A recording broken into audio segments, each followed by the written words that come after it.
कि जब 1526 का जब इब्राहिम लोदी और बाबर का युद्ध हुआ था, तो हम सब जानते हैं कि इब्राहिम लोदी के साथ मिलके हसन खां मेवाती ने लड़ाई लड़ी थी बाबर से। अपने बेटों को भेजा था ताहिर, उसका भी नाम ताहिर खां था।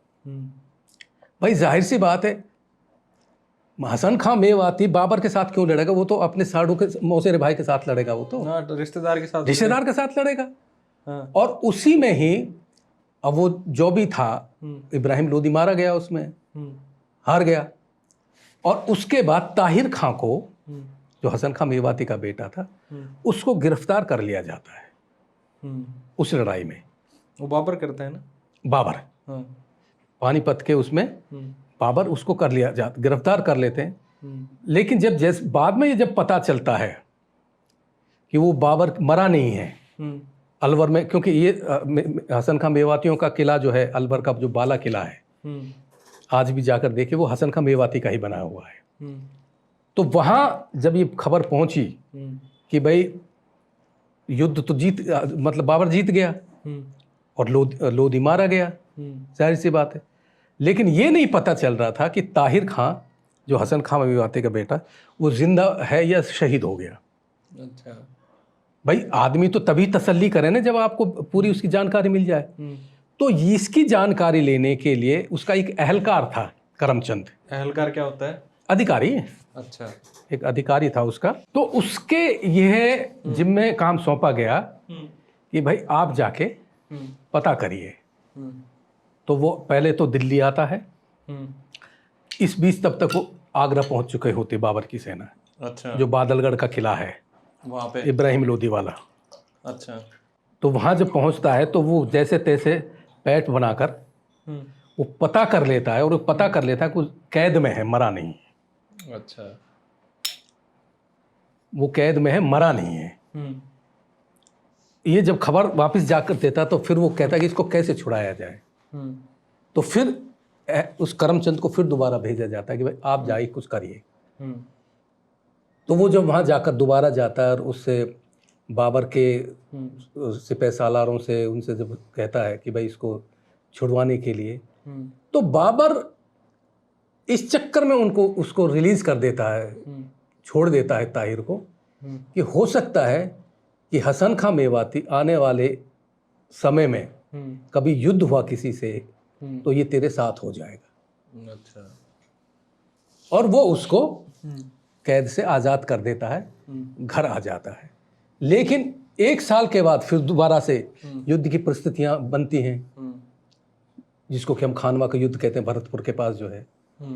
जब वहाँ युद्ध की स्थितियां बनती हैं तो बाबर के जहन में, क्योंकि जब उसने देखा तो उसे पता चला कि सबसे नज़दीक तो यही हसन खां मेवाती ही है, भाई इसकी क्यों ना मदद ली जाए। हाँ, ठीक बात है।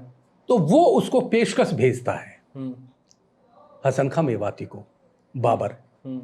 क्योंकि स्थितियां फिर राणा सांगा से 1 साल के बाद फिर दोबारा से युद्ध की 1527 में, जो 1527 होती है। लेकिन जब उसके पास पेशकश जाती है हसन खां मेवाती के पास, तो हसन खां मेवाती उसको साफ मना कर देता है। अच्छा, और इस चीज की तस्दीक अगर आप बाबरनामा पढ़ेंगे तो सबसे ज्यादा बाबर ने अगर किसी को गरियाया है तो हसन खां मेवाती को कहा है, गरियाया। उसको नमक हराम तक कहा है। उसने यहां तक कहा है कि मैंने तो इसका लड़का इसलिए छोड़ दिया था कि ये आगे काम आएगा, लेकिन ये तो नमक हराम निकला, ये तो उसी के साथ जा मिला। और ये सारी की सारी आग, मतलब जो खानवा का युद्ध हुआ था, उन्होंने लिखा है बाबरनामा में कि जो ये हालात पैदा हुए युद्ध के, ये सारी की सारी इसकी असल जड़ हसन खां मेवाती ही है। अच्छा, और जब वो खानवा का युद्ध होता है, उससे पहले की स्थितियां हम सबको पता है कि कैसे, और हम ये भी जानते हैं कि जो पानीपत का युद्ध था 1526 में, जो 15-20 हज़ार की उसकी सेना थी बाबर की, वो 1 लाख की सेना को हरा देती। वो उसका कारण था कि एक तो उसके पास तोप खाना था, यानी पहले एशियाई महाद्वीप में, मतलब इस तरफ दक्षिण एशियाई देश में, अगर किसी युद्ध में, किसी लड़ाई में पहली बार तोप का इस्तेमाल हुआ था तो बाबर ने किया था 1526 में। तो उसके पास तोपें थी। तो जब वो खानवा की तरफ गया, अब वहाँ उसके साथ एक दिक्कत ये हो गई कि जो उसके सारे सैनिक थे वो सब ठंडे प्रदेशों के देशों के थे। ये गर्म एरिया है। मतलब वो इतने ठंडे देश हैं कि वहाँ माइनस में जिसको कहते हैं वहाँ टेम्परेचर होता है आज भी, काबुल के आगे की तरफ से। तो जब वो, और गर्मी उस वक्त भयानक थी इन दिनों में। आज भी अगर आप देखें, हम जब बैठे हुए हैं, मतलब हम लोग तो चूंकि उसके आदी हैं, लेकिन जो आदमी ठंडे प्रदेशों में रह रहा हो, देशों में रह रहा हो, वो ऐसे में तो उसके लिए तो ये भी आग की तरह है। हाँ हाँ। तो वो हुआ क्या कि अब वो सारे के सारे उसके जो सैनिक थे, मुगल सैनिक थे, अब वो एक तरह से बगावत पर उतर आए। इस गर्मी में मरना थोड़ी है। तो इसी बीच हुआ क्या कि 2-3 ऊंटों पर बाबर की शराब आती है काबुल से। अच्छा। बाबर शराब का बहुत जबरदस्त शौकीन था। वो मैनाब और गजनी की अव्वल दर्जे की दारू शराब पीता था वो। अच्छा। अरे गजब। और शराब पी के फिर वो शायरी जो करता था, वो मैंने कैसे कुछ शेर उसमें खानजादा में भी दिया है। क्या है बताना सर एक आध। अगर वो किताब हो तो मैं दिखा। किताब देना। बाबर जो है शराब पी के बहुत जबरदस्त शेर कहता है ना। अब देखिए जैसा वो कहता है कि कितना शौकीन था वो बाबर। जब खानवा की अंजना कैसे भी बता रही थोड़े दिन पहले कि बाबर शराब भी था। नहीं शराब ही था। मैं बता, मैनाब और उसकी शराब पीता था वो। तो मैनाब कहाँ पड़ता है सर ये वहीं की कोई क्वालिटी है। अच्छा, क्वालिटी। हाँ मतलब हाँ। और वो जब खानवा की जंग से पहले जब शराब आई तो वो एक शेर कहता है, बहार जाना से वस्ल और यारों की सोहबत, शराब शायरी और दर्द इश्क की लज्जत, बहार में है अजब लुत्फ बादा नोशी का, ये नशा जिसको मिला मिल गई उसको दौलत। ये अब आप इससे कल्पना करिए कि बाबर यानी किस तरह का, मतलब कितना उम्दा किस्म का शायर भी था, और ये शायरों को कितना पसंद करता था। इसका एक उदाहरण मिसाल आप उसमें देखिए, जब ये समरकंद की जंग इसने जीती और इसकी जो एक बहन थी खानजादा बेगम, जो कि शहबानी खान ने, जिसको कि लगभग एक तरह से जबरदस्ती को छीन के लेके गया था, उसको जो मुक्त करा के लाया था। तो समरकंद के जंग में जंग जीत ली इसने। उधर तो लोगों में दाने दाने के लोग तड़फ रहे हैं, मोहताज हैं, और बाबर एक पुरानी दुकान पर, किताबों की दुकान पर अपने पसंदीदा शायरों की किताब ढूंढ रहा होता है। अच्छा। मीनाई और बहुत सारे उस तरह के। तो इस तरह के, मतलब वो जब वो शराब जब उसकी वहाँ आती है, और जब उसके लोग उसके सैनिक जब गर्मी से ख़त्म हो जाते हैं, तो उसी वक्त उसको पता चलता है कि आपकी शराब आई हुई है। लेकिन शराब पी के क्या करेगा वो बाबर, उसकी तो चिंता उसकी थी। तो वो एक युक्ति सोचता। अच्छा, एक तरह से ब्लिंट भी था, तुरंत दिमाग बहुत तेज था उस आदमी का। उसने क्या करा कि पहली बार जैसे शराब आई, उसने पूरे सारे सैनिकों को बुलाया। अब जाहिर सी बात है, वो शराब पीता था होगा तो उसके सेनापति भी शराब पीते होंगे। अच्छा, शराब क्या है कि जो वहाँ की कंडीशंस, इकोलॉजिकल कंडीशंस, वो तो उसके भी तो चलते पीता है ना। कई बार होता क्या है कि आदमी नशे के लिए नहीं पीता, इन सब करता है, इस चीज़ों का इस्तेमाल, उसकी ज़रूरत भी होती है। तो सबको इकट्ठा करता है। तो एक दिन रात को उससे पहले वो सोचता है कि यार मुझे शराब पी के मिला क्या, ये जो मैं गुनाह कर रहा हूँ, ये गुनाह करके मुझे मिला क्या। इसने मुझे कुछ दिया तो है नहीं, उल्टा मेरा छीना है। तो उसने कहा कि अगर इसको छोड़ दूं तो क्या हो जाएगा। और वो उसी रात तय करता है, और फिर अगले दिन पूरे अपनी फौज को इकट्ठी करता है, और वो कहता है कि मैं जो है आज ये अहद लेता हूँ कि ये जो शराब आई है, मैं आज से ये शराब छोड़ रहा हूँ। और अपने सारे जो बेग वजीर जो उसके सेनापति थे उनको भी कहता है। हालांकि थोड़ी सी तो छटपटाहट होती है कि ये क्या कर रहे हो, कि ये क्या कर। तो वो क्या कहता है कि वो जो ऊँटों पर, जो 3 ऊँटों पर शराब आई थी, उसमें वो नमक मिलवाता है। अच्छा। और नमक मिला के उसका उसका शोरा बन जाता है। वो मतलब वो नमक मिला के वो कुछ वो दूसरे तरह का उसकी तासीर बदल और उसको खड्डे में दबवा देता। और जितने भी उसके कप प्याले जो जाम या पैग जो रहे होंगे जिन पर कि भाई बादशाह है तो सोने जवाहरात जड़े हुए प्यालों में तो पीता ही होगा वो, उन सुराहियों में तो पीता ही होगा ना, उन सब को कहता है कि इनको तोड़िए और इनको तुड़वा कर गरीब गुरबाओं में और जरूरतमंदों में बांटिए। अच्छा। और फिर उसके बाद फिर वो एक नारा कहता है, फिर एक कहता है कि देखिए हमारे पास खोने को कुछ भी नहीं है, हम हजारों साल दूर हैं यहाँ, हम मर गए तो हमें कोई नहीं पूछेगा, हमारी यहाँ लाशें इधर उधर हो, और जीत गए तो हम गाजी हो जाएंगे हम। तो इसलिए ये जो युद्ध है ये जिहाद है। ये जो जिहाद, हम जो बार बार जिहाद शब्द का इस्तेमाल, ये पहली बार बाबर ने खानवा के युद्ध में अपने सैनिकों, अपने फौज को आह्वान करते हुए कहा था कि ये जिहाद है। ये इसके रेफरेंस कहाँ से हैं सर जो अभी बात? ये उसने लिखा बाबरनामा में, सब में बाबरनामा। बाबरनामा में। और उसके बाद फिर एक सैनिक खड़ा होता है सबसे छोटा, वो कहता मैं छोड़ रहा हूँ। फिर धीरे धीरे धीरे धीरे करके फिर सबके सब वो उस शराब को छोड़ते हैं और जिहाद में जब शामिल होते हैं। और उसके बाद जो खानवा का युद्ध होता है, और उस युद्ध में हम सब जानते हैं कि राणा सांगा घायल होकर उसके जो राजपूत कुछ संगी साथी मेदिनी राय, उसमें लगभग 20-22 जो छोटे छोटे परगनाओं के राजा थे वो सब उसके साथ थे, और उसमें हसन खां मेवाती भी था।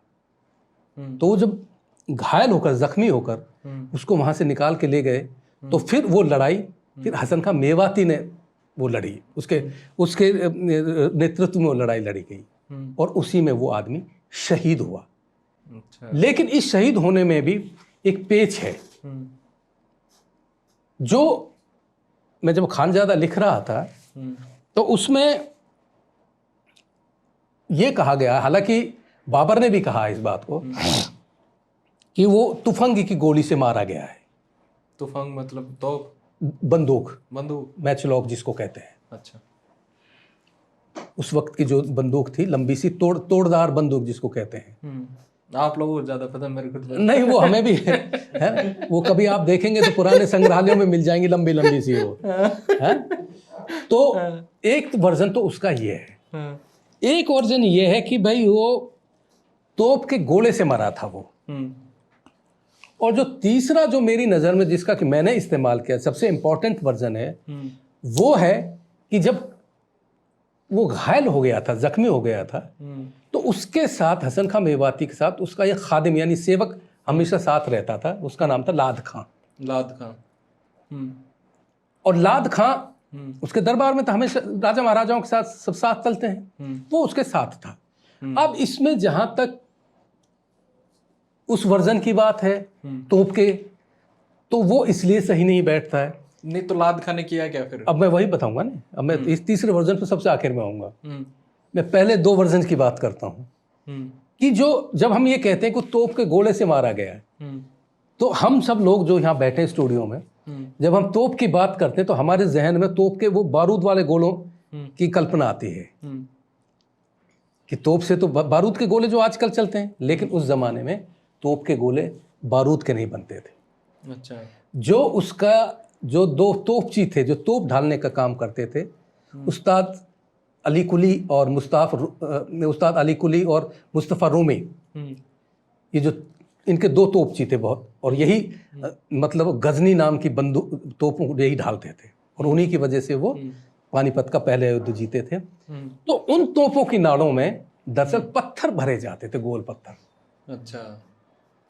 तो जो पानीपत का युद्ध बाबर ने जीता था सिर्फ 15,000 की सेना के साथ 1 लाख की सेना, उसका कारण वही उन्हीं तोपों से निकलने वाले पत्थर थे। जब वो पत्थर गरजते हुए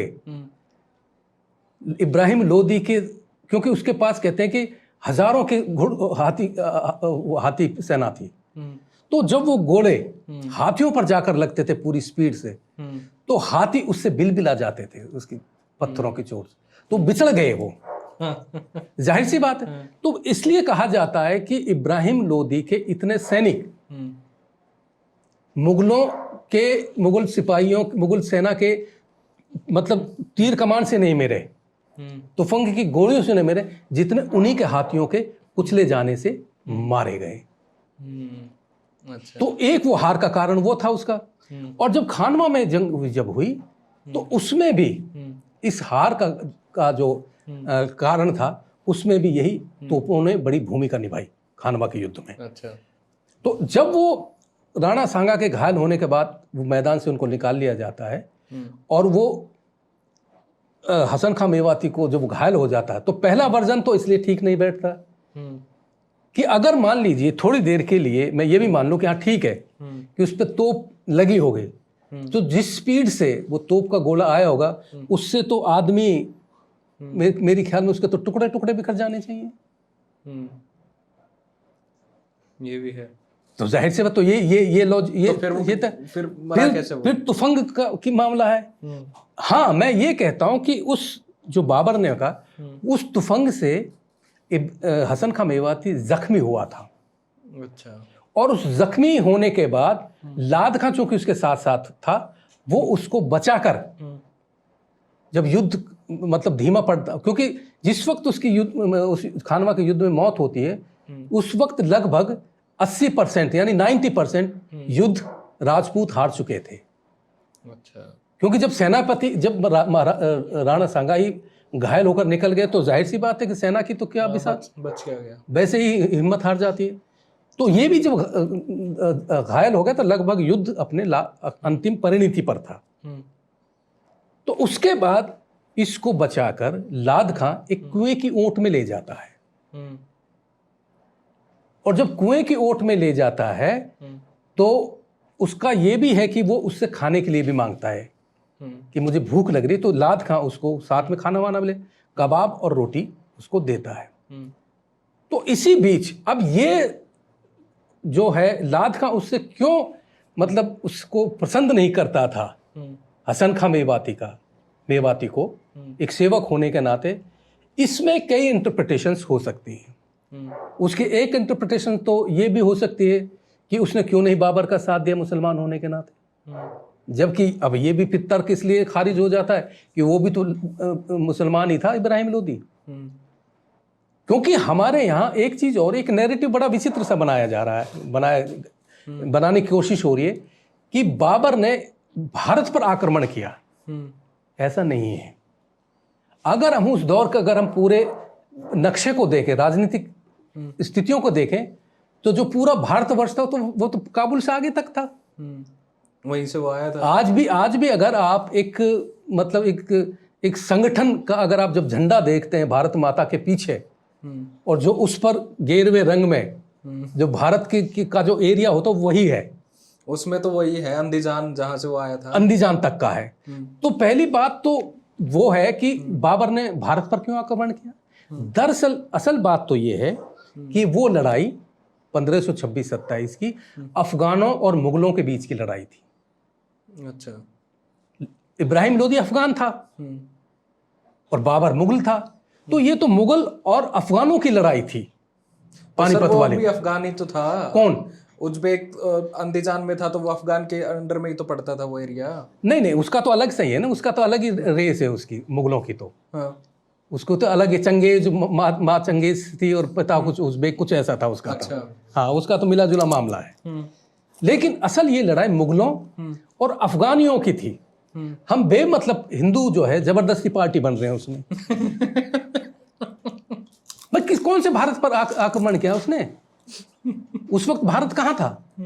वो तो पूरा का पूरा था। और अगर हम उस दौर के देखें तो वो तो इस तरह के वो तर्क खारिज होता है।